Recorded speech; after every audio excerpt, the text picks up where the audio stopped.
श्रीगीताध्यानं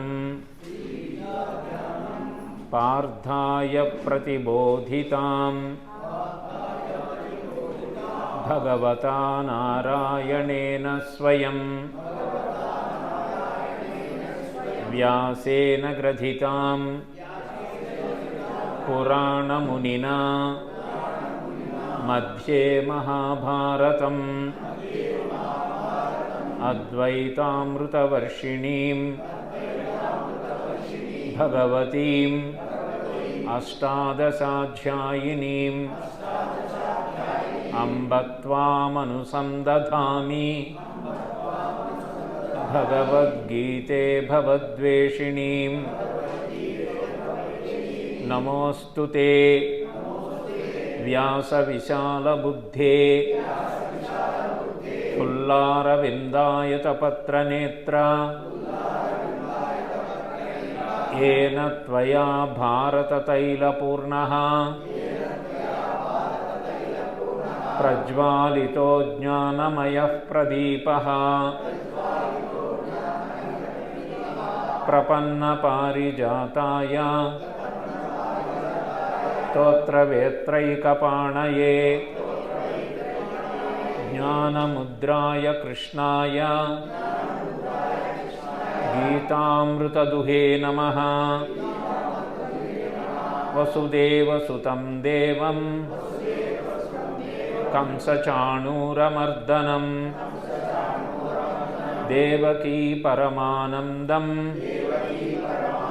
कृष्णं वन्दे जगद्गुरुं। भीष्मद्रोणतटा जयद्रथजला गान्धारनीलोत्पला शल्यग्राहवती कृपेण वहनी कर्णेन वेलाकुला अश्वत्थामविकर्णघोरमकरा दुर्योधनावर्तिनी सोत्तीर्णा खलु पाण्डवै रणनदी कैवर्तकः केशवः पाराशर्यवचः सरोजममलं गीतार्धगन्धोत्कटं नानाख्यानककेसरं हरिकथा संबोधना बोधितं लोके सज्जन षट्पदैरहरहः पेपीयमानं मुदा भूयाद्भारतपङ्कजं कलिमलप्रध्वंसिन श्रेयसे मूकं करोति वाचालं पङ्गुं लङ्घयते गिरिं यत्कृपातमहं वन्दे परमानन्दमाधवं। यं ब्रह्मा वरुणेन्द्ररुद्रा मरुतः स्तुन्वन्ति दिव्यैस्तवैः वेदैः साङ्गपदक्रमोपनिषदैः गायन्ति यं सामगाः ध्यानावस्थिततद्गतेन मनसा पश्यन्ति यं योगिनो यस्यान्तं न विदुः सुरासुरगणा देवाय तस्मै नमः। ॐ श्री वासुदेवाय नमः। ॐ శ్రీకృష్ణాయ నమః। ఈ విధముగా మనము గీతాధ్యాన శ్లోకాలు మనందరం సామూహికంగా మనం పారాయణ మనం అనేక ఆలోచనలతోటి ఈ హాల్లోకి ఎంటర్ అవుతాం. మనం ఆ లౌకికమైనటువంటి ఆలోచన లేకుండా శ్రీకృష్ణ పరమాత్మ పాదముల మీద పాద పద్మముల మీద మన మనస్సు ఎలాగైతే తేనెటీగా ఒక పుష్పం మీద వాలి భ్రమరాన్ని స్వీకరిస్తుందో అలాగే గీతామకరందాన్ని నేను ఇప్పుడు షట్పది ఒక భ్రమరములాగా దీనిలోని గీతామృతాన్ని నేను సేవించదును గాక అనే ఒక ఎఫర్మేటివ్ సజెషన్ మన మైండ్కి ఇస్తున్నాం అనమాట. మనం ఎప్పుడు కూడా ఆ స్వామి యొక్క కరుణ ఉంటేనే ఈ జ్ఞానం గడప దాటి ఈ జ్ఞాన వాటికలోకి మనం అడుగు పెట్టగలం. రాలేరు చాలామంది.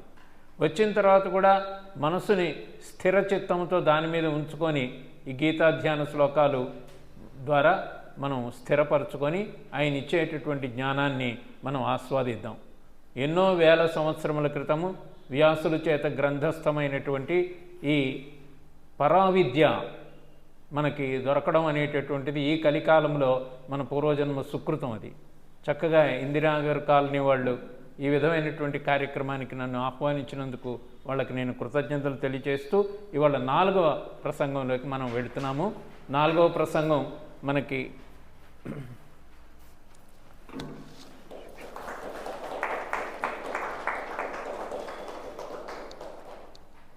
ఈ 4వ ప్రసంగం జ్ఞానయోగము. దీని పేరు జ్ఞానయోగము. జ్ఞానయోగముని చతుర్థోధ్యాయ అంటే 4వ అధ్యాయం అని అర్థం. ఈ రోజున మనం ఈ జ్ఞానయోగంలోకి మనం అడుగుడుతున్నాం. సరే, జ్ఞాన సంబంధమైనటువంటి విచారణ ఉండడం మూలన దీన్ని జ్ఞానయోగము అని అన్నారు. జ్ఞాన సంబంధమైనటువంటి విచారణ.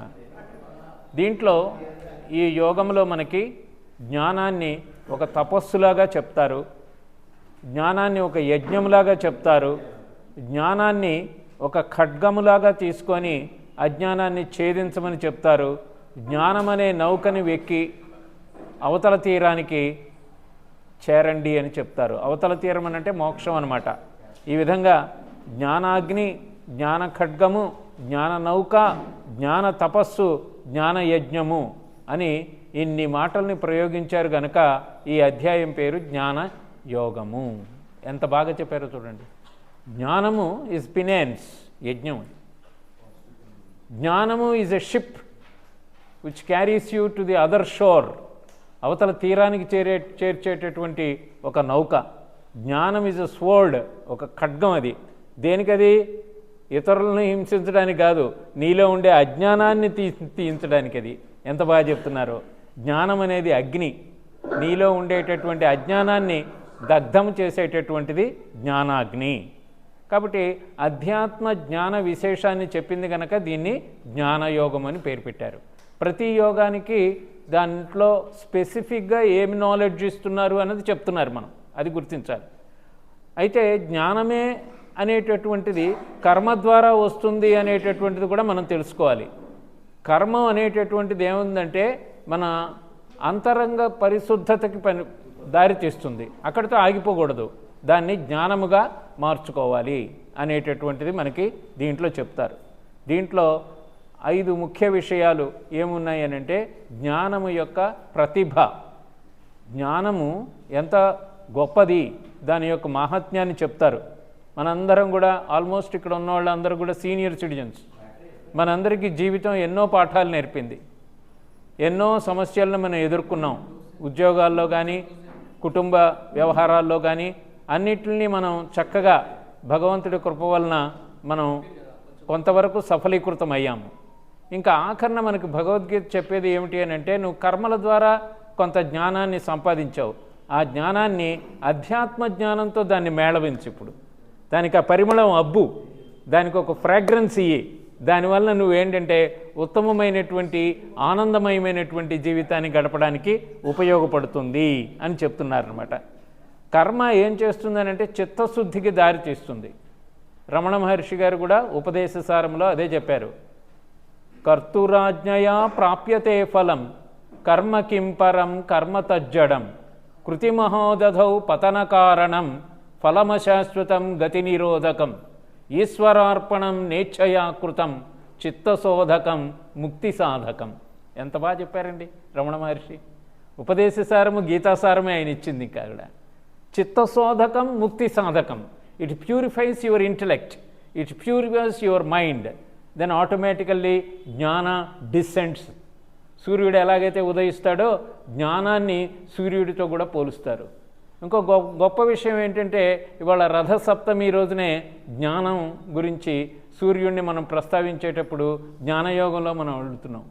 2వ 3వ శ్లోకంలో వస్తుంది, ఇది నేను సూర్యభగవానుడికి చెప్పాను ఇది వరకు అనే మాట కూడా ఇందులోనే వస్తుంది.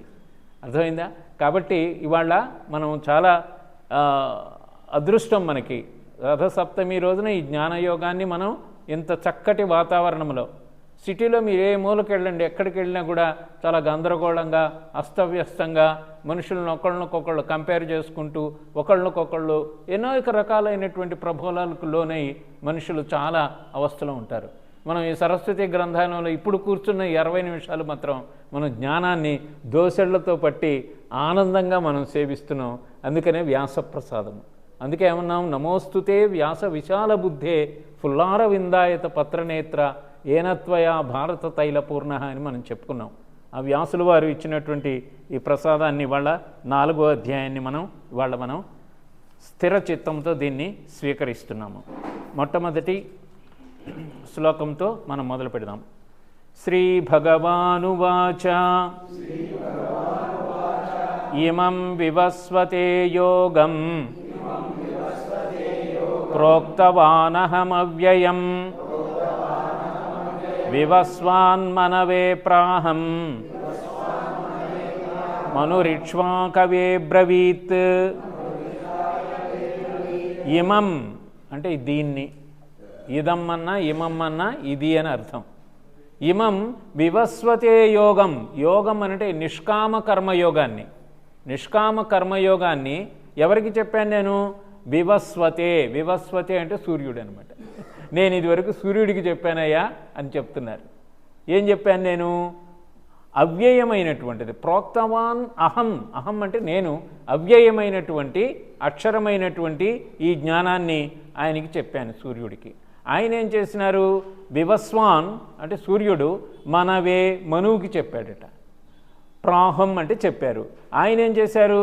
ఇక్ష్వాకవే బ్రవీత్. ఇక్ష్వాకు మూల పురుషుడు ఎవరైతే ఉన్నాడో రాములు వారి వంశం ఇక్ష్వాకు వంశం, ఆ మూల పురుషుడికి ఆయన చెప్పారట.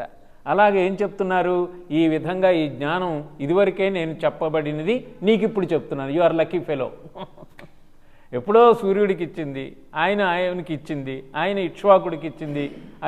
వాళ్ళది ఆ జ్ఞానాన్ని నీకు మళ్ళీ నేను చెప్తున్నాను అని అడిగారు. ఇంకా ఏం చెప్తున్నారు? ఏవం పరంపరా ప్రాప్తం ఇమం రాజర్షయో విదుః సకాలే నేహ మహతా యోగో నష్టః పరంతప. ఏవం ఈ విధముగా, పరంపరా ప్రాప్తం పరంపరగా వస్తున్నటువంటిది ఈ యోగాన్ని. Sanskrit is not difficult language అండి, చాలా అర్థం చేసుకోండి. ఇప్పుడు చెప్తుంటే మీకు అర్థమైపోతుంది. మనం మాటలే పరంపరగా వస్తోంది ఇది. ఏవం ఇది పరంపరా ప్రాప్తం ఇమం రాజర్షయో విదుః, రాజర్షులకి చెప్పబడింది అన్నారు. అది చాలా అండర్లైన్ చేయాలి. రాజర్షి, రాజర్షయో విదుః. అది ఏమైంది? సకాలే నేహ మహత. కాలే నేహ, కాలం గడిచిన కొద్దీ అది ఏమైంది అంటే నష్ట పరంతప, కాలగర్భంలో కలిసిపోయింది. జ్ఞానం కూడా కొన్నాళ్ళకి నాశనం అయిపోతూ ఉంటుంది, శిథిలం అయిపోతూ ఉంటుంది. ఎందుకంటే దాన్ని రెన్యూ చేసేవాళ్ళు లేరనుకోండి, ఇది కూడా మనం భగవద్గీత మనం కూడా చదవట్లేదు అనుకోండి, ఇది అలాగ లైబ్రరీ పుస్తకంలాగా ఉంటుంది అంతే, ఎవరు ముట్టుకోరు దాన్ని. ఇప్పుడు మీరు చేతిలో పట్టుకున్నారనుకోండి, జ్ఞానాన్ని మళ్ళీ మనం రివైవ్ చేస్తున్నాం అనమాట. This is called renaissance. Regenerate చేయాలి. ఎవరు చేయాలి? మనమే చేసుకోవాలి. మనం ఏం చెప్తామనంటే మన ధర్మము, మన సనాతన ధర్మము, మనం అది చేయాలి ఇది చేయాలంటాం. అసలైన జ్ఞానం ఏంటంటే చెట్టు మొదల్లో నీళ్లు పోయడం లాంటిది. ఆకుల మీద అక్కడ నీళ్లు పోస్తే కాదండి, మొదల్లో పోయాలి. మొదల్లో అంటే జ్ఞానాన్ని మనం చేసుకొని మన నెక్స్ట్ జనరేషన్స్కి ఎలాగైతే పరంపరగా వస్తుందో ఇది మన పిల్లలకి, మన వాళ్ళకి, దీనికి మనం ఎప్పుడు కూడా దీంట్లో కృషి చేయాలి అనే విషయాన్ని మనకి ఇక్కడ చెప్తున్నారన్నమాట. నేను ఇది నీకెందుకు చెప్తున్నానో తెలుసా? నువ్వు నా భక్తుడివి, నా సఖుడివి గనక నీకు ఈ రహస్యాన్ని చెప్తున్నాను అన్నాడు. ఏమన్నారు? భక్తోసిమే సఖాచేటి రహస్యం హేతదుత్తమం. This is not an ordinary knowledge, ఉత్తమమైన knowledge, and it is also secret. ఇది ఉత్తమమైనటువంటి నాలెడ్జ్, రహస్యంగా ఉన్నటువంటిది నీకు ఇస్తున్నాను. ఎందుకంటే యూ డిజర్వ్ ఇట్. నీకు కొన్ని క్వాలిఫికేషన్స్ ఉన్నాయి. ఏంటంటే నాతో బాటే తిరుగుతుంటావు గనక నాకు సకుడివి గనక, మీది మిక్కిలి నాకు భక్తుడివి గనక నీకు ఇస్తున్నాను అన్నాడు. అంటే మనం కూడా ఈ నాలెడ్జ్ చేసుకోవాలని అంటే భగవంతునితో సఖ్యత పెంచుకోవాలి. అంటే భగవన్నామం చెప్పాలి, భక్తులకి సేవ చేయాలి, ఏదో రకంగా పరోపకారంలో ఉండాలి అనేటటువంటిది మనకు చెప్తున్నారు. సఖా, ఆయనతో పాటు ఉండేటటువంటి సఖుడు, ఇష్టమిత్రుడు అనమాట. ఇందాకేమడిగాడు ఆయన, నేను నష్టో మోహ స్మృతిర్లబ్ధ్వా, నాకు ఏది శ్రేయస్సో నాకు చెప్పు, నేను శిష్యస్తేహం శాధిమాం త్వాం ప్రపన్నం అన్నాడు. నన్ను శిష్యుడిగా స్వీకరించి నాకు జ్ఞానాన్ని ఇవ్వమన్నాడు. దానికి రిప్లైగా ఈ అధ్యాయంలో ఏం చెప్తున్నాడంటే, నాకు ఇష్టుడివి సఖుడివి గనక నీకు ఇది చెప్తున్నాను. ఇది ఉత్తమమైన జ్ఞానం, ఇది ఎప్పుడో ఎవరికో చెప్పింది నీకు ఇప్పుడు నేను చెప్తున్నాను అనేటప్పటికీ ఇమ్మీడియట్గా అర్జునుల వారికి మనకు వచ్చిన డౌటే వచ్చింది. అర్జునుడికి వచ్చేటటువంటి సందేహాలనే మన సందేహాలే. అర్జునుడు జీవుడు, ఆయనేమో పురుషోత్తముడు. జీవుడికి వచ్చే సందేహాలే అర్జునుడికి కూడా వస్తాయి. మనందరి తరఫున అర్జునుడు ఒక రిప్రజెంటేటివ్ అనమాట. మనం ఎలక్టెడ్ రిప్రజెంటేటివ్ లాగా మన తరఫున ఆయన అడుగుతున్నాడు. ఏమని అడుగుతున్నాడు? 4వ శ్లోకం. అర్జున ఉవాచ అపరం భవతో జన్మ పరం జన్మ వివస్వతః కథమేతద్విజానీయం త్వమాదౌ ప్రోక్తవానితి. నీ జన్మ ఇప్పుడు నువ్వు ఉన్నావు నా ముందు, నా రథసారథిగా ఉన్నావు, నువ్వు నా ప్రత్యక్షంగా నాకు కనపడుతున్నావు. ఇప్పుడుది నీ జన్మ. నువ్వు ఎప్పుడో ఉన్నవాళ్ళు, సూర్యుడు, ఇక్ష్వాకుడు, మనువు వాళ్ళకి అప్పుడు చెప్పావంటున్నావు, ఇప్పుడు నా దగ్గర ఉన్నావు, అప్పుడు ఎలా చెప్పావు అని అడుగుతున్నాడు. మనం అడిగిన ప్రశ్నే అడిగాడు అనమాట. అపరం భవతో జన్మ పరం జన్మ వివస్వతః కథమేతద్వి, నేను ఎలా తెలుసుకోవాలి, దీన్ని ఎలా అర్థం చేసుకోవాలి? నువ్వు ఊరికే మాట్లాడుతున్నావా? నువ్వు ఏంటి, what is the meaning of it, what is the context, what is the underlying meaning of it, దానికి చెప్పు. కథమేతద్విజానీయం త్వమాదౌ ప్రోక్తవానతి. ఈ విషయాన్ని నేను ఎట్లా గ్రహించగలను, నేను ఎలా గ్రహించగలను? నేను మందమతిని, అజ్ఞుణ్ణి, అజ్ఞాని, నాకేమో అర్థం కావట్లే ఇదనంటే. నెక్స్ట్ శ్రీ భగవానువాచ బహూని మే వ్యతీతాని జన్మాని తవ చార్జున తాన్యహం వేద సర్వాణి నత్వం వేత్త పరంతప. శ్రీకృష్ణ భగవానుడు అర్జునుడు తనని శరణన్నాడు గనక, ఆశ్రయించాడు అన్నాడు గనక, శిష్యుడిగా స్వీకరించమన్నాడు గనక ఆయన ఎద్దేవా చేసి ఎప్పుడు మాట్లాడడం లేదు.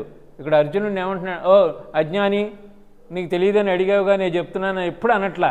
పరం తప, శత్రువుల్ని నశింపచేసేటటువంటి శక్తి గల ఓ అర్జున వినంటున్నాడు.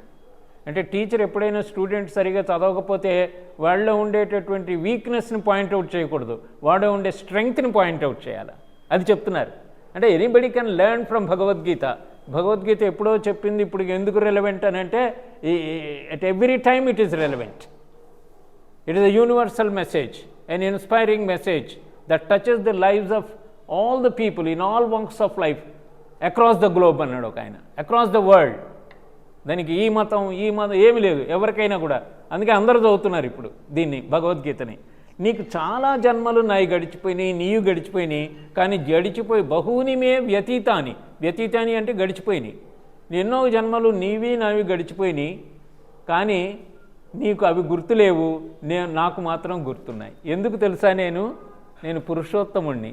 ఈ జన్మలు, ఈ ప్రకృతి అంతా నా అధీనంలో ఉంటుంది కనుక, నా కంట్రోల్లో ఉంటుంది కనుక నాకు గుర్తుంటుంది, నీకు గుర్తులేదు అని తన యొక్క జన్మ రహస్యాన్ని కూడా మనకి తెలియచేస్తూ ఆయన యొక్క తత్వాన్ని చెప్తున్నారు 6వ శ్లోకంలో. అజోపి సన్న వ్యయాత్మ భూతానామీశ్వరోపి సన్ ప్రకృతిం స్వామధిష్ఠాయ సంభవామ్యాత్మమాయయా. సంభవామి ఆత్మమాయయా, 3 వర్డ్స్ ఉన్నాయి అందులో. సంభవామి ఆత్మమాయ, సంభవామి ఆత్మమాయ, నా చేత సృష్టింపబడినటువంటి మాయ చేతే ఈ జగత్తులన్నీ సృష్టింపబడుతున్నాయి, నన్ను కూడా నేను సృష్టించుకుంటూ ఉన్నాను. కానీ మీరు మాయలకు బద్ధులు, నేను మాయాతీతుణ్ణి అన్న విషయాన్ని చెప్తున్నాడు. చూస్తున్నారా? సంభవామి ఆత్మమాయ. ఎందుకు? What is the purpose? 7వ శ్లోకంలో వస్తుంది, మీరందరూ ఎన్నోసార్లు విని ఉంటారు. యదా యదా హి ధర్మస్య గ్లానిర్భవతి భారత అభ్యుత్థానమధర్మస్య తదాత్మానం సృజామ్యహం పరిత్రాణాయ సాధూనాం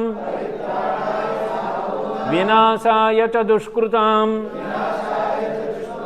ధర్మ సంస్థాపనార్థాయ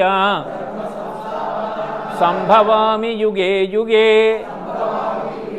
ప్రతి యుగంలో కూడా అధర్మము పెచ్చరిల్లినప్పుడు, ధర్మానికి హాని జరిగినప్పుడు నన్ను నేను సృష్టించుకుంటున్నాను అని తన యొక్క అవతార రహస్యాల్ని ప్రకటీకరిస్తున్నారు ఇందులో. అందుకే జ్ఞానయోగం ఇవాళ చాలా గొప్పది అని వచ్చేటప్పుడు ఆయన చెప్పాను. చాలా బ్యూటిఫుల్ స్టేట్మెంట్స్ వస్తుంటాయి శ్రీకృష్ణ పరమాత్మ నుంచి. ప్రతి అధ్యాయంలోనూ కూడా వస్తుంటాయి. ఈ అధ్యాయంలో జ్ఞానపరంగా వస్తున్నాయన్నమాట. తర్వాత 9వ శ్లోకము, జన్మ కర్మ చ మే దివ్యం ఏవం యో వేత్తి తత్వతః త్యక్త్వా దేహం పునర్జన్మ నైతి మామేతి సోర్జున. తత్వము అనే మాట మనకు అన్ని చోట్ల వినబడుతుంది. తత్వము అని అంటే ట్రూత్ అని అర్థం, యథార్థతము అని అర్థం అనమాట. దాని తత్వం ఏంటంటే దాని యథార్థత ఏంటి అనేటటువంటి ఈ తత్వాన్ని, నా యొక్క జన్మ కర్మ, ఈ యొక్క తత్వాన్ని ఎవడు తెలుసుకుంటాడో యథార్థముగా వాడికి దేహం పునర్జన్మనైతి, ఆ దేహానికి ఆ జీవికి పునర్జన్మ ఉండదు అని అంటున్నారు. అంటే భగవంతుడి యొక్క దివ్యతత్వాన్ని ఎవరు తెలుసుకుంటారో, దివ్యతత్వాలు మాకు ఎలా తెలుస్తాయండి? ఆ దివ్యత్వం ఏంటి? ఆ తత్వం అంటే అదిగో అవతార తత్వాలు. నరసింహస్వామి, వామనావతారం, ఏమండి ఇలాగ అవతారాలు ఉన్నాయి కదా, కృష్ణావతారం, రామావతారం. ఆ తత్వాల ద్వారా నేను దివ్యత్వాన్ని ప్రకటించాను.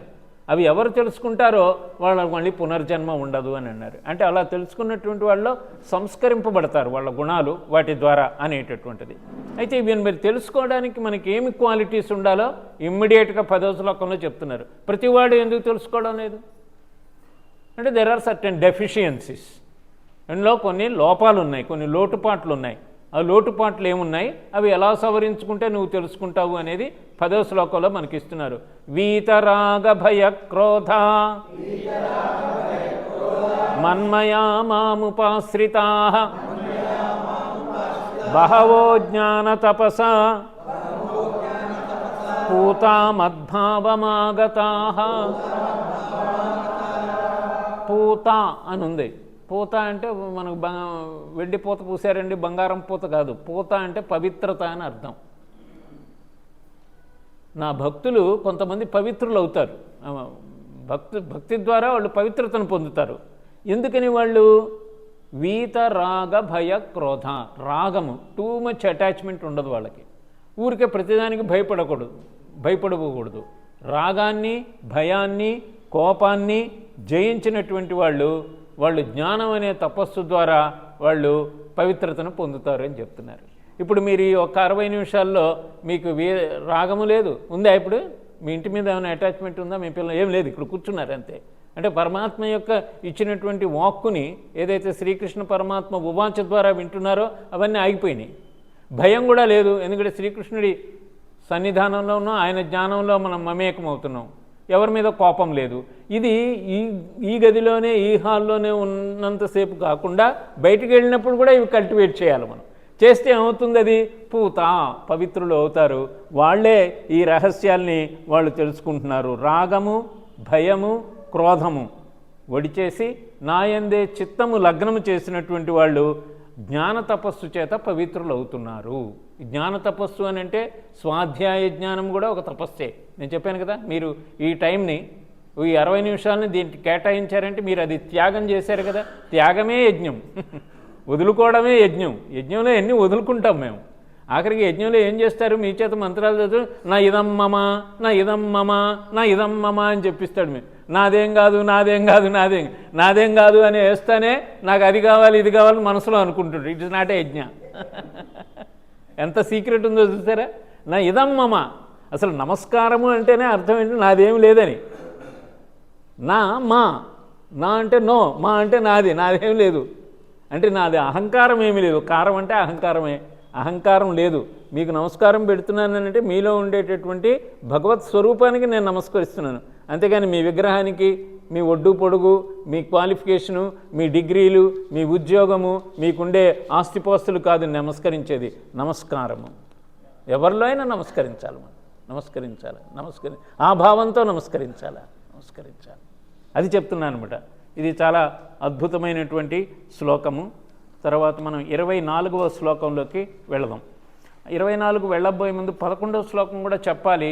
ఇది నేను మిస్ కాలేను, ఎందుకంటే స్వామి వివేకానంద 1893 సెప్టెంబర్ 11వ తేదీన మల్టీ రిలిజియన్ కాన్ఫరెన్స్ చికాగోలో చెప్పినటువంటి శ్లోకం ఇది. ఏ యథా మాం ప్రపద్యంతే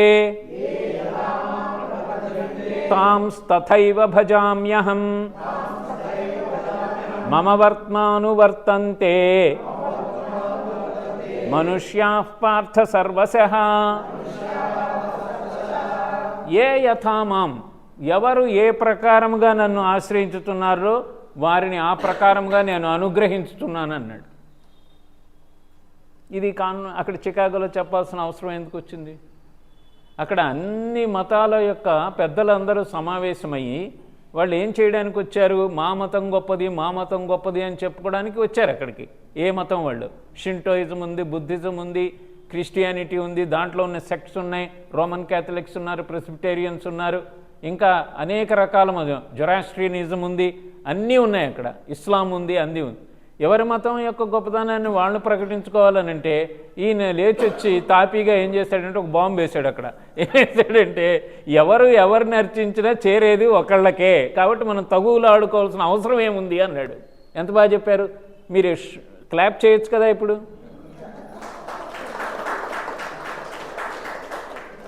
ఏ యథామాం ప్రపద్యంతే తాం తథైవ భజామ్యహం మమ వర్త్మానువర్తంతే మనుష్యాః పార్థ సర్వశః.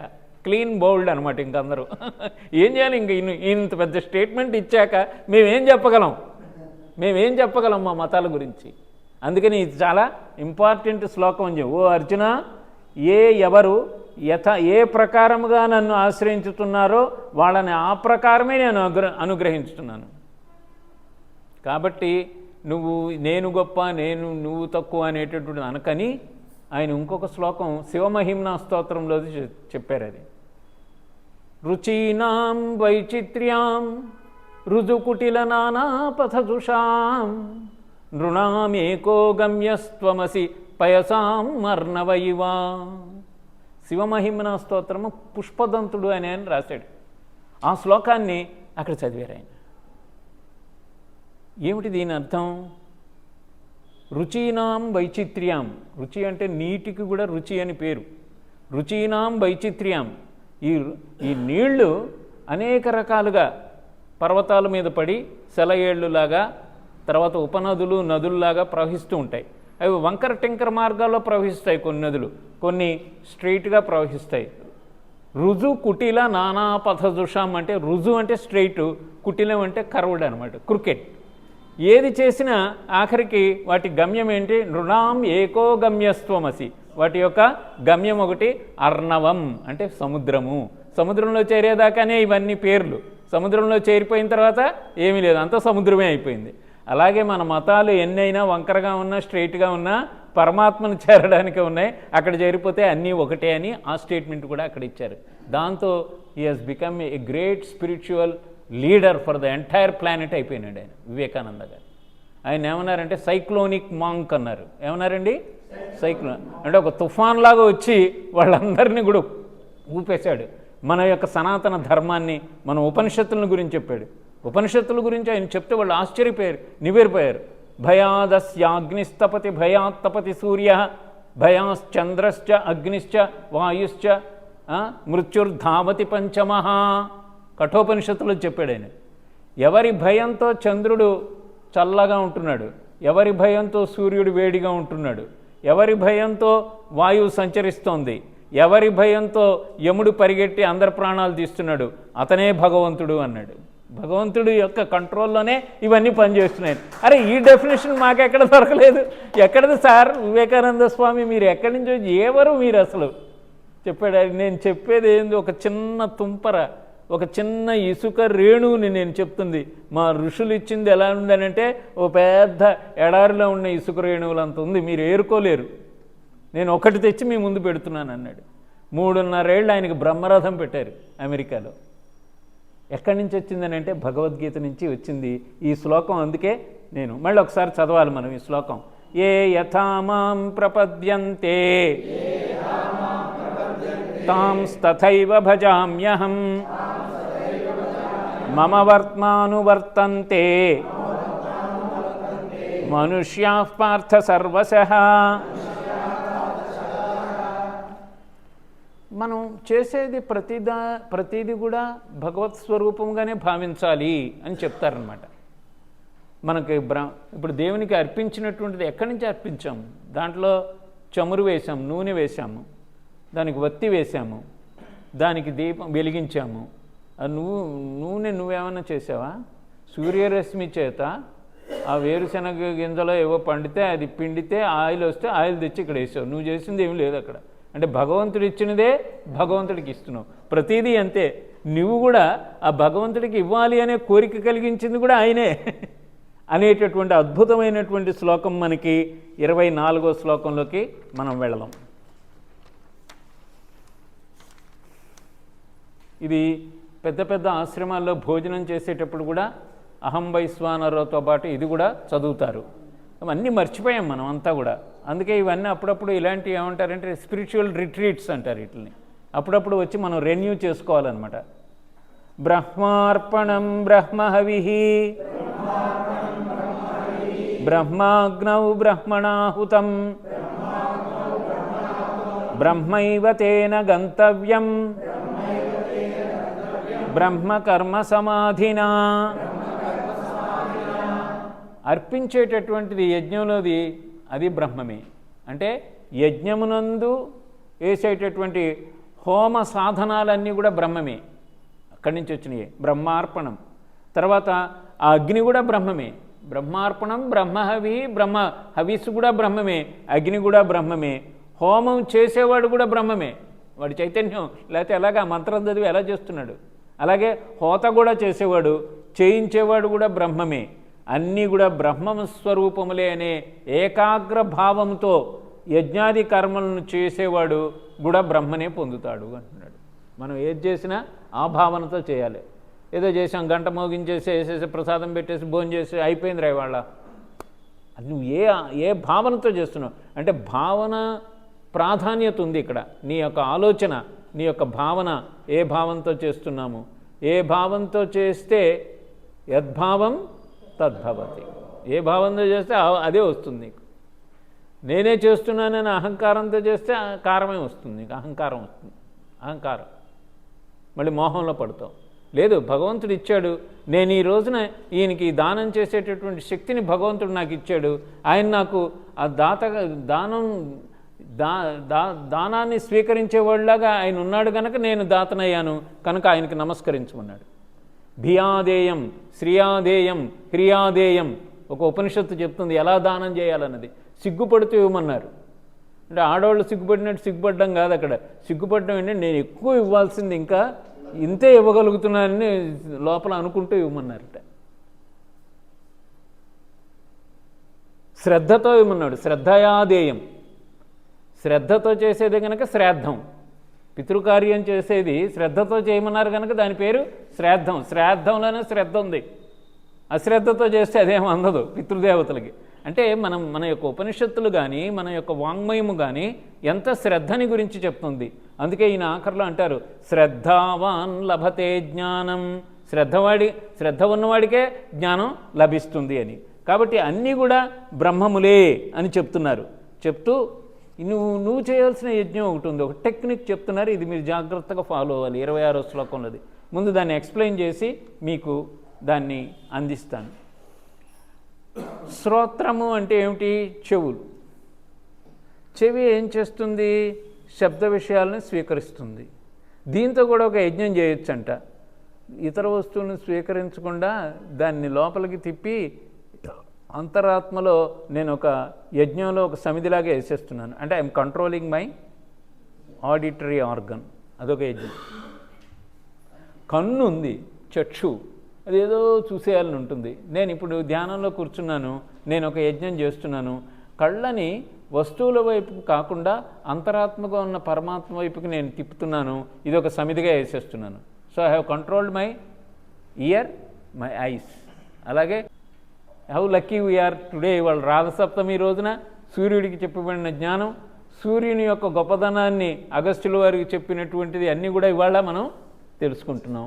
అది ఈ యొక్క జ్ఞాన యోగం యొక్క విశిష్టత అన్నమాట.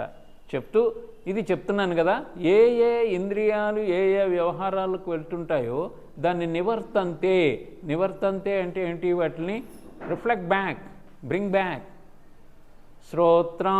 చదవండి. శ్రోత్రాదీన్ ఇంద్రియాణ్యన్యే సంయమాగ్నిషు జుహ్వతి శబ్దాదీన్ విషయానన్యా ఇంద్రియాగ్నిషు జుహ్వతి. నిగ్రహం అనే అగ్నిలో శబ్దాది విషయాల్ని ఆహుతి ఇవ్వమంటున్నాడు. ఎంత బాగుంది! ఈ అగ్ని ఎవడు ప్రజ్వలించుకోవాలి? ఎవరిది వాళ్ళు ప్రజ్వలించుకోవాలి.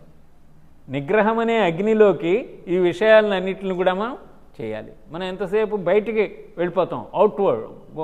అవుట్వర్డ్ టెండెన్సీ ఉంటుంది మనకు. బయటికి వెళ్ళిపోయి బయట విషయాలు, బయట వాళ్ళ గురించి తెలిసేసుకోవాలని దాన్ని కంట్రోల్ చేయమంటున్నాడు. అదే ఒక యజ్ఞం అంటున్నాడు. ఎంత బాగా చెప్తున్నారు చూడండి. ఇది పాసిబుల్ అని అంటే స్వామి రంగనాథానందాజీ ఏం చెప్పినారంటే, Bhagavad Gita is a science of human possibilities అన్నాడు ఆయన. పాసిబిలిటీస్, ఇట్స్ పాసిబుల్ చేయొచ్చు. కానీ ఎలాగా? By constant efforts, by endeavour. దాన్ని మనం చక్కగా అభ్యాసం ద్వారా మనం చేయవచ్చు అని చెప్పి మనల్ని ఎలాగా నిగ్రహాన్ని ఎలాగా అలవాటు చేసుకోవాలి. ఒక మాట మాట్లాడేయచ్చు మనం, నిగ్రహం ఉండాలి. ఈ మాట మాట్లాడాలా లేదా ఈ సభలో? ఒక ఆయనతో మనం మాట్లాడేటప్పుడు ఈ మాటను నేను ఉపయోగించవచ్చా లేదా అనేది you are the master of your word, you can't take back. కాబట్టి నువ్వు దాన్ని ఎలాగ చేసుకోవాలనేది, నిగ్రహం అనేది నువ్వు వహిస్తే దాన్ని మనం అంతర్యాగమునికి ఇది ఉపయోగపడుతుంది అని చెప్తున్నారు. ఈ శబ్దాది విషయాల్ని ఇంద్రియాలనే అగ్నుల్లో హోమం చేయండి, ఇంద్రియాలని నిగ్రహం అనే అగ్నుల్లో హోమం చేయండి అని. మీకు ఏంటంటే నెక్స్ట్ క్లాస్ వచ్చేటప్పటికి 26వ శ్లోకం 2-3 సార్లు మీరు చదువుకొని దాని తాత్పర్యాన్ని మీరు ఒకసారి చెప్పుకుంటే క్లారిటీ బాగా వస్తుంది. ఎందుకంటే ఒక్క 60 నిమిషాల ఉపన్యాసంలో 42 శ్లోకాలని నేను సవివరంగా నేను చెప్పలేను కనుక మీకు ఇంపార్టెంట్ ల్యాండ్ మార్క్ ఏవైతే ఇంపార్టెంట్ శ్లోకాస్ ఉన్నాయో అవి మీకు చెప్తున్నాను అనమాట. 26వ శ్లోకం అయిన తర్వాత మనం ఇప్పుడు 38వ శ్లోకంలోకి వెళుతున్నాం. జ్ఞానం యొక్క గొప్పదనానికి చెప్పేటటువంటి శ్లోకం వస్తుంది ఇది. అయితే ఈ యజ్ఞాలు కూడా రకరకాల యజ్ఞాలు ఉంటాయి. ద్రవ్య యజ్ఞం ఉంది, మీరేమి చేయలేరు కానీ మీకు ద్రవ్యం ఉంది. ఒక మంచి కార్యానికి మీరు సహాయం చేస్తున్నారు, అది కూడా ద్రవ్యయజ్ఞమే. మంచి కార్యానికి, అంటే హితకరమైనటువంటి కార్యం, ఇలాగ జ్ఞానయజ్ఞం మేము నిర్వహించుకుంటున్నాము, దీనికి మీరు కాంట్రిబ్యూట్ చేశారు, అది కూడా ఒక యజ్ఞమే, ద్రవ్యయజ్ఞం. కొంతమంది మాకు ఏమీ లేదండి, నేను ఎవరికి ఇవ్వలేనంటే నువ్వు తపోయజ్ఞం చేయి, నువ్వు కూర్చో, కామ్గా కూర్చొని భగవంతుడిని స్మరించుకో. ద్రవ్యయజ్ఞ, స్తపోయజ్ఞ, యోగయజ్ఞ తథాపరే. ఈ విధంగా ఇవన్నీ కూడా యజ్ఞాలు కూడా డిఫరెంట్ టైప్స్ ఉన్నాయి. ఒక హోమంలో అంటే యాక్చువల్గా మనం తెలుసుకోవాల్సినటువంటిది ఏమిటి అని అంటే, వేదములలో ఎక్కువగా కూడా క్రతువుల గురించి చెప్పబడింది. ఈ యజ్ఞం చేయండి, ఆ యజ్ఞం చేయండి, అది ఇది అని చెప్పి. కొన్నాళ్ళకి ఏమైపోయిందంటే అందరూ యజ్ఞాల్లో పడిపోయి 24 అవర్స్ అన్నీ రౌండ్ ద క్లాక్ దాంట్లో పడిపోయి రౌండ్ ద ఇయర్ అసలు ద పర్పస్ ఆఫ్ ద యజ్ఞ అనేది మిస్ అవుతున్నారు. అందుకని ఏం చేశారు, వేదాంతములలో ఉపనిషత్తులు అనేవి వచ్చినాయి అనమాట. ఉపనిషత్తుల్లో ఏంటంటే జ్ఞానం చెప్తుంది, నాయన నువ్వు కర్మ చేయాలి, యజ్ఞం కర్మే. మనం చెప్పిన అన్నాద్భవంతి పర్జన్యాదజ్ఞ సంభవ అదంతా చెప్పుకున్నాం. అయితే యజ్ఞాలు చేస్తూ ఆ యజ్ఞాలు చేయడం వలన నువ్వు కొంత జ్ఞానాన్ని పెంపొందించుకొని ఆ జ్ఞానం ద్వారా నువ్వు ఉత్తమమైనటువంటి స్థితికి వెళ్ళు. Don't remain at operating level only, you evolve your self. అర్థమవుతుందండి? ఊరికే అలాగే క్రీచర్ నువ్వు అది చేసుకుంటా మెకానికల్గా ఒక చేసుకుంటాం కాదు. నువ్వేంటి దాని నుంచి చేసినటువంటి జ్ఞానంతో అంతఃకరణని శుద్ధి చేసుకొని జ్ఞానం వైపుకి తీసుకువెళ్ళు. ఆ జ్ఞానం ద్వారా నువ్వు మోక్షాన్ని పొందగలవు అని చెప్తున్నారనమాట. అందుకే భగవద్గీతకి అంత ప్రాచుర్యం వచ్చింది. భగవద్గీతలో వ్రతాల గురించి వాటి గురించి కామెంట్ చేయదు. అది ఇది తప్పు అని చెప్పదు, ఇదే కరెక్ట్ అని చెప్పదు. ఎందుకంటే అది అకార్డింగ్ టు యూ, నువ్వు ఏదైనా చేసుకో. నీ యొక్క వాసనలు, నీ యొక్క కర్మల్ని, నీ గుణాలను బట్టి నువ్వు చేస్తూ ఉంటావు. కానీ ఆఖరికి రావాల్సింది ఏంటి అని అంటే జ్ఞానము అనే మెట్టెక్కాల్సిందే నువ్వు. ఆ మెట్టెక్కపోతే నువ్వు కర్మ లెవెల్లోనే ఉండిపోతావు అనేటటువంటిది మనకి చెప్తున్నారు. అయితే భక్తులందరూ కూడా జ్ఞానులు అయిపోతారు. తిరుజ్ఞాన సంబంధారు అని ఉన్నాడు జ్ఞాని. అందరూ జ్ఞానులు. రామదాసు గారు ఉన్నారు, ఆయన ముందు గుడి కట్టించాడు, అన్నీ చేశాడు. రాముడినే దాంట్లో ఉన్నాడు అని చూశాడు. ఏం చెప్పినాడు ఆయన? వామాంక స్థిత జానకీ పరిలసత్కోదండం కరే చక్రం చోర్ధ్వకరేణ బాహుయుగళే శంఖం శరం దక్షిణే బిభ్రాణం జలజాతపత్రనయనం భద్రాద్రిమూర్ధ్ని స్థితం కేయూరాది విభూషితం రఘుపతిం సౌమిత్రియుక్తం భజే. భద్రాద్రి రాముల వారి మీద శంకరాచార్యుల వారు వేసినట్టు శ్లోకం ఇది. ఆయన అలాగే చూసి అలా చేశాడు. కానీ ఆఖరికి ఏమయ్యాడు? జ్ఞానిగా మారిపోయి రామదాసు కీర్తనలో ఏం చెప్పాడు? అంతా రామమయం, ఈ జగమంతా రామమయం. గుళ్ళో ఉన్న రాముడే కాదు, అంతా అండాండంబులు, బ్రహ్మాండంబులు, నదులు, వనంబులు అన్నీ రామమయమే అని చెప్పాడు. అంటే జ్ఞానిగా ట్రాన్స్ఫార్మేషన్, దాన్ని ఏమంటారంటే మెటమార్ఫసిస్ అంటారు దాన్ని. మెటమార్ఫసిస్ అంటే మనకి గొంగళీ పురుగు సీతాకోక చిలుక అవుతుంది. గొంగళీ పురుగు అందరూ కూడా ఇది గొంగళీ పురుగు అని చీపురుతోనే ఆడితే ఇలా కొట్టి అవతల పారేస్తాం. ఇలా కొట్టి పారేస్తున్నారు అని చెప్పి అది ఏం చేస్తుంది? ఏ కిటికీ మూలలోనో ఎక్కడో వెళ్ళి కూర్చొని నన్ను అందరూ అసహించుకుంటున్నారు, నేనేంటి ఇలాగయ్యాను అని అలా అనుకుంటే అలాగా దాంట్లో మార్పు వచ్చి ఏమైందంటే చక్కని రెక్కలు తొడుక్కుంటూ సీతాకోక చిలుక దాంట్లోంచి వచ్చింది. అంటే కర్మల ద్వారా నువ్వు బందీ అయిపోకు. Don't be a cocoon, you break the cocoon, fly like a జ్ఞాని. అయితే ఈ ఫ్లై చేయడానికి నీకు 2 రెక్కలు ఉండాలి. ఏం రెక్కలు ఉండాలి? జ్ఞానం అనే ఒక రెక్క ఉండాలి, వైరాగ్యం అనే 2 రెక్క ఉండాలి. జ్ఞానం ఉండాలి, వైరాగ్యం ఉండాలి. జ్ఞానం అనే వైరాగ్యాలతోటి మోక్ష సౌధాన్ని మీద విహరించు అని శంకర భగవత్పాదుల వారు వివేక చూడమణిలో చెప్తారు మనకి. అయితే 38వ శ్లోకంలో మనకి జ్ఞానం యొక్క గొప్ప విశిష్టతని మనకి ఇస్తూ ఉన్నారు. 38వ శ్లోకంలో నహి జ్ఞానేన సదృశ్యం అని చెప్పారు. జ్ఞానానికి ఈక్వలెంట్ ఏది లేదని చెప్తున్నారు ఇక్కడ. చదవండి. నహి జ్ఞానేన సదృశం పవిత్రమిహ విద్యతే తత్స్వయం యోగ సంసిద్ధ కాలేనాత్మని విందతి. ఇహ అంటే ఈ ప్రపంచంలో అని, పర అంటే అక్కడ, ఇహపర సౌఖ్యాలు అంటారు కదా, ఇక్కడ అక్కడ అని. ఇహ అంటే ఇక్కడ, జ్ఞానేన జ్ఞానంతో, సదృశే సమానము, ఈక్వలెంట్ అయినటువంటిది, పవిత్రం పవిత్రమైనది, నవిద్యతే ఏది లేనే లేదు అని చెప్తున్నారు. ఒక పెద్ద స్టేట్మెంట్ ఇచ్చేస్తున్నారు. జ్ఞానం నేను ఇందా చెప్పినట్టుగా నువ్వు కర్మలలో పడి కొట్టుకుంటూ ఆ గిరిగీసుకొని ఆ బౌండరీస్లోనే ఉంటావా? Are you going to disturb the boundaries? Boundless అనమాట. ఇప్పుడు ఇది బౌండ్లెస్లోకి అనంతంలోకి వివేకానంద స్వామి అలా అనంతమైనటువంటి తత్వంలోకి వెళ్ళిపోయినప్పుడు ఇంక అందరూ ఆయనకి జేజేలు పలికారు. అక్కడ వెళ్ళి చెప్పేశాడు ఆయన బౌండరీస్.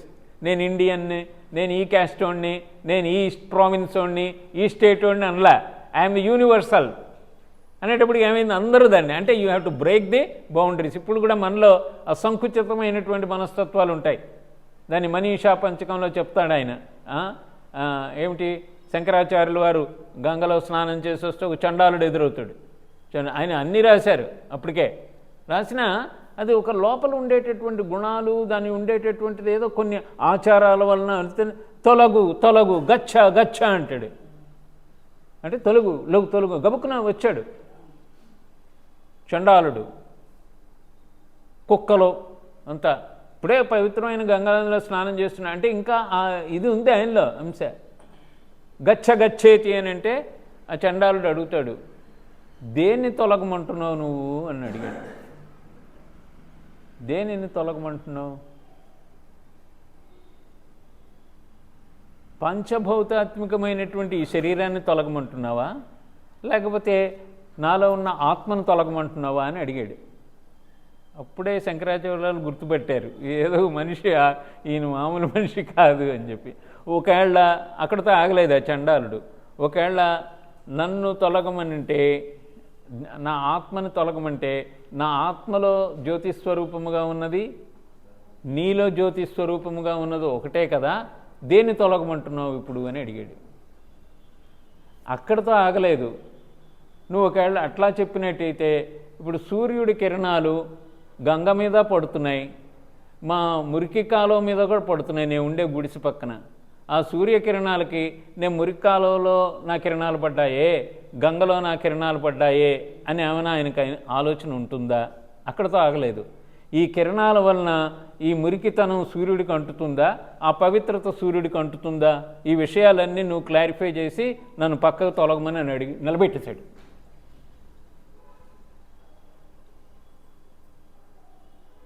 శంకరాచార్యులు వారు, ఏమిరా నేను ఇంట్లాగా భ్రాంతిలో పడ్డాను అని చెప్పి ఆయన ఇంకేం లేదు, ఈయన సాక్షాత్తు విశ్వనాథుడే ఈ స్వరూపంలో వచ్చి నాకు ఈ జ్ఞానాన్ని ఇస్తున్నాడని చెప్పి ఆయనని సాగిలపడి నమస్కారం పెట్టి 5 శ్లోకాలు చెప్పారు. దాన్నే ఏమంటారంటే మనీషా పంచకము అని అంటారు. ఏమంటారండి? మనీషా పంచకం.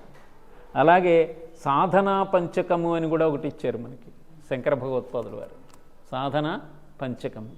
ఇప్పుడు ఇవన్నీ చెప్పాం కదా, ఇవన్నీ చెప్పిన జ్ఞానయోగం అంతా కూడా మొదటి శ్లోకంలోనే ఉంది. ఈ మొదటి శ్లోకంలో ఎంత బాగా ఉంటుందని అంటే, వేదో నిత్యమధీయతాం తదుదితం కర్మస్వనుష్ఠీయతాం. వేదములు ఏదైతే మనకి నిత్యము నీవి చేయాలి అని చెప్పి ఉన్నాయే అది అవలంబించు. వేదములు ఏం చెప్తున్నాయి? ఏం చెప్పట్లా, నువ్వేదో అయిపోయి ఏదో చేయక్కర్లా. భూతదయ కలిగి ఉండు, ఇతరులకు పరోపకారం చెయ్యి, అసూయ, అరిషడ్వర్గాలని అని చెప్తున్నాయి అవి. అది రోజు అవలంబించు. ఊరికి చదివేసి ఊరుకుంటే ఎట్లా? వేదో నిత్యమధీయతాం తదుదితం కర్మస్వనుష్ఠీయతాం. దాని అనుష్ఠానంలో పట్రా, అప్లై దెమ్. థీరీ చదివావు, ప్రాక్టీస్ పెట్టు. నువ్వు ఎంత బాగా చెప్పాడు. మొదటి చరణం అది. రెండవ చరణం ఏంటి? తేనే సస్య విధీయతాం అపచితి.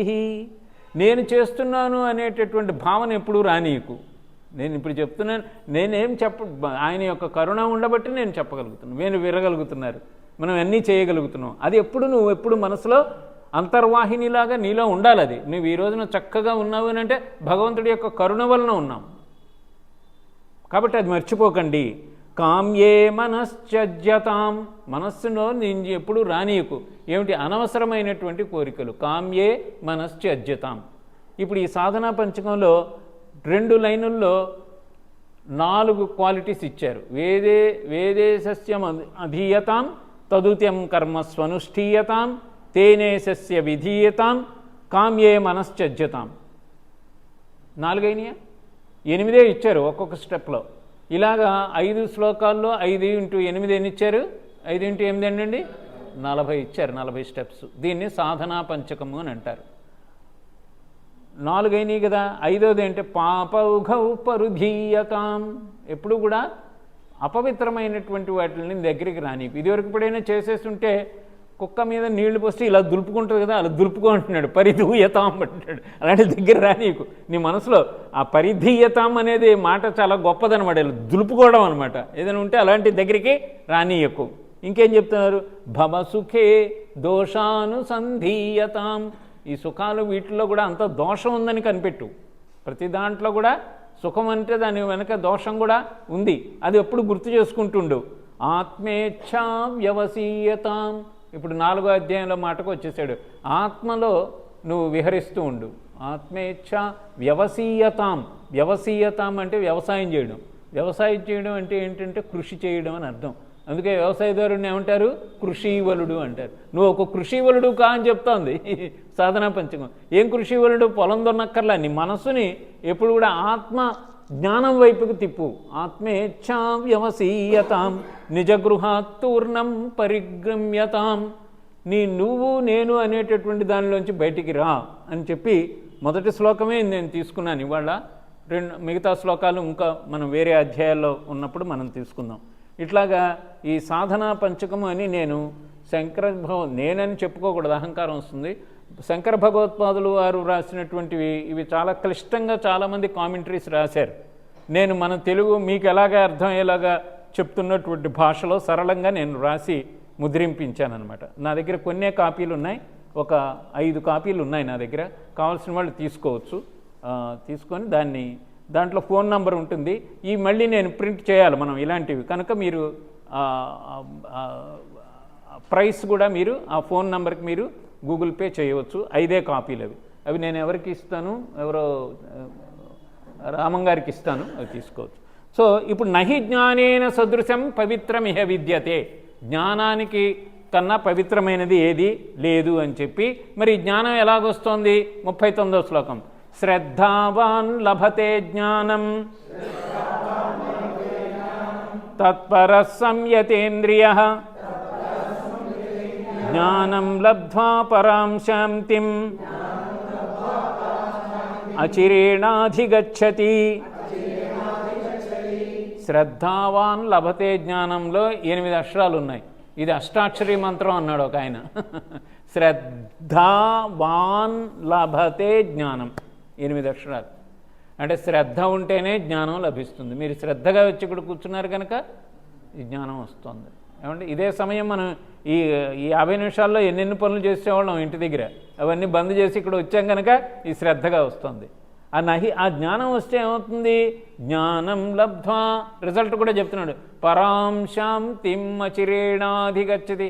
పరమమైనటువంటి శాంతిని అచిరేణ అంటే తొందరగా శీఘ్రంగా గచ్చతి పొందుతాట. ఎంత హ్యాపీగా ఉంటుందో.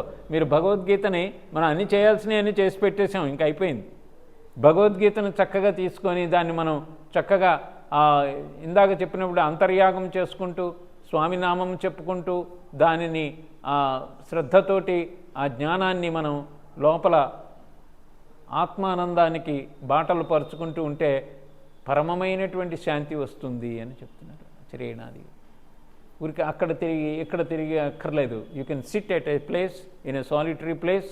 అవన్నీ మనకు 13వ అధ్యాయంలో వస్తాయి. అభయం సత్వ సంశుద్ధి జ్ఞానయోగ వ్యవస్థితి దానం దమశ్చ యజ్ఞశ్చ స్వాధ్యాయస్తప అవన్నీ వస్తాయి. అవి వచ్చినప్పుడు చూద్దాం. కాబట్టి జ్ఞానం యొక్క గొప్పదనాన్ని ఎంత బాగా చెప్పారో చూడండి. జ్ఞానము నువ్వు చేసినటువంటి పాత మాటలన్నింటిని కూడా అగ్నిలో ఎలాగైతే దగ్ధమైపోతుందో, ఒక 100 టన్నుల పత్తి బేళ్ళు ఉన్నాయి, చిన్న అగ్గిపుల్ల అలా ఉన్నది వేస్తే అలాగే జ్ఞానం అనేది నువ్వు ఇదివరకు ఎంత అజ్ఞానంలో ఏం చేసినా అంతా కూడా పటాపంచలు చేసేస్తుంది. వాడికి సంచిత కర్మలన్నీ పోతాయి. ఆగామి కర్మలు జ్ఞానంలో ఉన్నవాడు రావు.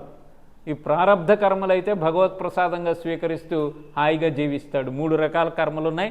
అవి ఈసారి వచ్చినప్పుడు మనం ఎక్స్ప్లెయిన్ చేస్తాం. అది తర్వాత ఇంకా మనం 42వ శ్లోకంలోకి వచ్చేసాం. ఆఖరి శ్లోకం ఇది.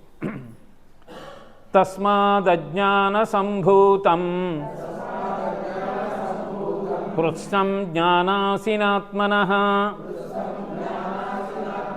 చిత్వైనం సంశయం యోగం ఆతిష్టోత్తిష్ట భారత. గమ్మత్తైన మాటలు వాడుతుంటారు వ్యాసుల వారు. ఆతిష్ట ఉత్తిష్ట అన్నాడు. ఆతిష్ట అంటే ఆచరించు, ఉత్తిష్ట అంటే లే అని అర్థం. గెటప్ అండ్ పెర్ఫార్మ్ అని చెప్తున్నాడు అనమాట. Don't sit like an idle fellow, ఏం చేయలేను అని చెప్పి. Don't sit like an idle fellow. ఆ అమ్మాయి నవ్వుతూ, అలాంటి పిల్లలు వినాలండి ఇవి. ఇది ఐ లైక్ హెర్. చూడండి వాళ్ళలో ముఖంలో మందహాసం. అంటే పిల్లలకు కావాల్సినటువంటి స్ఫూర్తిదాయకమైనటువంటి మెసేజెస్ చాలా భగవద్గీతలో ఉన్నాయి, చాలా ఉన్నాయి. గెటప్, రైజ్, క్లైబ్యం ఆస్మగమపార్థ నైతత్వ ఉపపద్యతే క్షుద్రం హృదయ దౌర్బల్యం చక్తోత్. గెటప్ గెటప్ అంటున్నాడు. సో కార్యరంగంలో మీరు దిగాలి ఆ వయసులో. మేము అయిపోయాం, భీష్మాచార్యుల్లో అయిపోయాం, అన్ని అస్త్ర సన్యాసం, మేమంతా పరబ్రహ్మం చూస్తున్నాం. వాళ్ళకి ఆ మెసేజ్ అలా వివేకానంద స్వామి చెప్పినట్టు యూత్కి కన్వే చేయాలి భగవద్గీత అంటారు. ఎందుకంటే వాళ్ళ జీవిత సమరంలో వాళ్ళు అర్జునుడిలాగా నిలబడాలి, విజయవంతం కావాలి అనేటటువంటిది. సో అట్లీస్ట్ ఒక అమ్మాయి, నీ పేరేంటమ్మా? Divya. You bring 2 other friends of you. చాలా చాలా గొప్ప మెసేజ్ ఉంది దీంట్లో. ఆతిష్ట ఉత్తిష్ట, perform and get up, get up and perform అంటున్నాడు. అంటే మనందరికీ ఏంటి, ఇప్పుడు ఇంటికి వెళ్ళిపోయిన తర్వాత హాయిగా సోఫా మీద జాతికెళ్ళి పడిపోయి ఒకటి కాళ్ళ కింద వేసుకొని అమ్మ గీత వినేశ్వరా అని కాదు. సరే ఇవాళకి అయిపోయింది, రేపు మళ్ళీ భగవద్గీత పుస్తకం తీసుకొని మళ్ళీ దీంట్లో ఏం చెప్పినారు మనం ఒకసారి చదువుకోవడం. అది ఆతిష్ట ఉత్తిష్ట అంటే. వదిలేయడం కాదు. ఎప్పుడో వారానికి ఒకసారి 10 ఏళ్ల క్రితం చెప్పాం, మళ్ళీ మీ అందరి యొక్క సౌహార్ద్రతతో మళ్ళీ వచ్చాను నేను. It has to be continued అనమాట. తస్మాత్ అజ్ఞాత సంభూతం, ఈ అజ్ఞానం వలన వచ్చినటువంటిది ఇది, ఈ మోహం అనేటటువంటిది. దాన్ని జ్ఞానాసినాత్మన, అసి అంటే ఖడ్గం అని అర్థం, జ్ఞానం అనే ఖడ్గంతో కొట్టాయి. అది ఎప్పటి నుంచి వచ్చింది, ఎందుకు వచ్చింది అనే దాని గురించి డిస్కస్ చేయొద్దు అన్నాడు శంకరాచార్యుల వారు. ఎందుకంటే నువ్వు రోడ్ల మీద నడిచావు, నీ కాళ్ళకి మట్టో బురదో ఏదో అశుద్ధం అంటింది. నువ్వు వచ్చినప్పుడు ఇంటికి వచ్చిన తర్వాత ఆ కాలుని చూసి ఇది ఎక్కడ అంటుకుంది, ఏ రోడ్లో అంటుకుంది, రోడ్ నెంబర్ 4లో అంటుందా, రోడ్ నెంబర్ 5లో అంటుందా, డిస్కషన్ అక్కర్లా. ఇది ఎంత సాంద్రత ఉంది, దీని డెన్సిటీ ఎంత, దీని కలర్ ఏంటి, దీని ఇవన్నీ అక్కర్లా. అజ్ఞానం అలాంటిది. ఏం చేయాలి, వెంటనే ట్యాప్ తిప్పి కాళ్ళు శుభ్రంగా కడుక్కోవాలి, వీలైతే కొద్దిగా డెటాలు కూడా పోసి కాళ్ళు కడుక్కోవాలి. అలాగే అజ్ఞానం ఎప్పటి నుంచి వచ్చింది, ఎందుకు వచ్చింది, డోంట్ వర్రీ అబౌట్ ఇట్. జ్ఞానం అనేటటువంటి ఖడ్గంతో దాన్ని ఛేదించేసేయి. చిత్వైనం సంశయం, డౌట్స్ అనేవి ఎప్పుడు రానీయకు అంటున్నారు. Be doubtless. సంశయాత్మ వినశ్యతి, always doubting fellow will get distracted అన్నాడు, విల్ బి డిస్ట్రాయిడ్ అంటున్నాడు. వినశ్యతి, నశ్యతి కాదు వినశ్యతి, విశేషంగా నష్టపోతాడు వాడు. కాబట్టి చేయకండి అని చెప్పి అద్భుతమైనటువంటి శ్లోకం ఇది ఒకసారి చెప్పి మనం ఈ రోజున జ్ఞానయజ్ఞాన్ని పరిసమాప్తి చేసుకుందాం. తస్మాదజ్ఞాన సంభూతం కృత్సం జ్ఞానాసినాత్మనః చిత్వైనం సంశయం యోగం ఆతిష్టోత్తిష్ట భారత. ఇలాగ మీరు నేర్చుకున్నప్పుడు ఏమవుతుందంటే పదాలని ఎక్కడ విభజించాలి అని తెలుస్తుంది. మీరు మామూలుగా ఏం చేసేస్తారు, యోగమాతిష్టోత్తిష్ట భారత అని. యోగమాతి కాదు, యోగం ఆతిష్ట ఉత్తిష్ట భారత అంతుంది.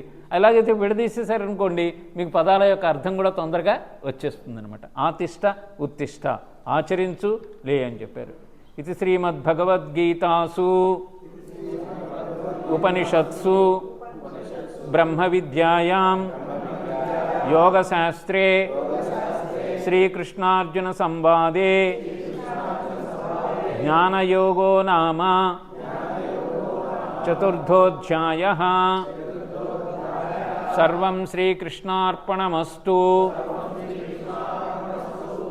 హరే రామ